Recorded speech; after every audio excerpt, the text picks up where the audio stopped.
Welcome back, everyone. It's summertime. That means an increase in people going around neighborhoods claiming they were just doing work for your neighbors and want to know if you're interested too. And it wasn't too long ago, Better Business Bureau warned about door-to-door sales, but Dale Dixon is back again today to talk about a few different schemes that you're seeing. Good morning, Dale. Good morning. Walk us through a few of these different ones you're seeing. So the first thing we see is a home improvement scam. Somebody walks up, says, hey, I've noticed your roof might need some repair. Also, I've done the work for your neighbors. You can go talk to them about it, and it would just require a small payment up front. Always a big warning sign for you. Don't fall for that one. The other thing we see is charity donations. So somebody knocks on the door, literally in person, says, hey, we're going through your neighborhood. Your neighbors have been very generous. Would you be willing to donate for this?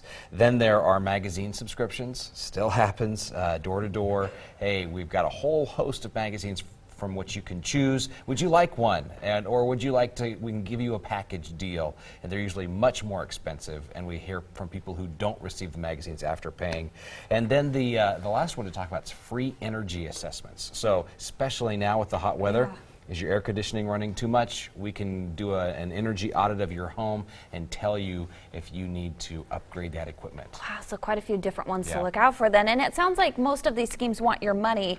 A lot of times you always tell us about be careful of your personal information. Is that another thing we need to worry about? Absolutely. Two things for folks to be aware of, where we call them phishing schemes, P-H-I-S-H-I-N-G, meaning that they're phishing for information. So one is a card that's left at your front door. We stopped by to deliver a package. You weren't here. So if you will call this phone number, and then when you call the number in order to get your package, they're going to ask you for a lot of personal information, names, date of birth, address, and really they're trying to fill marketing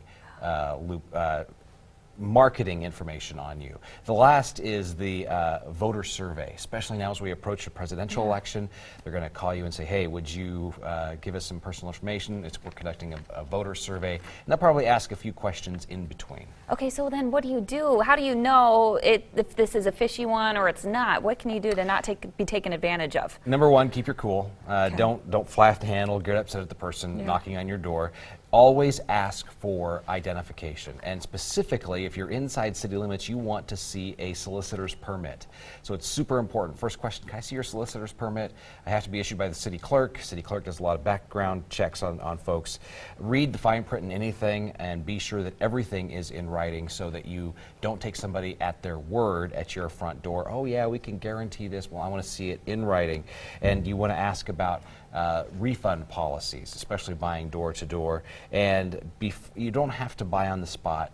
Do some research, check the business out with Better Business Bureau, and read the reviews. Okay, good advice. You can always tell them you'll think about it. Remember, the Better Business Bureau has a number of resources to help protect you and your identity and money. You can always find more at bbb.org. We'll also have this segment posted for you at 6onyourside.com. Thanks again, Dale. Appreciate it.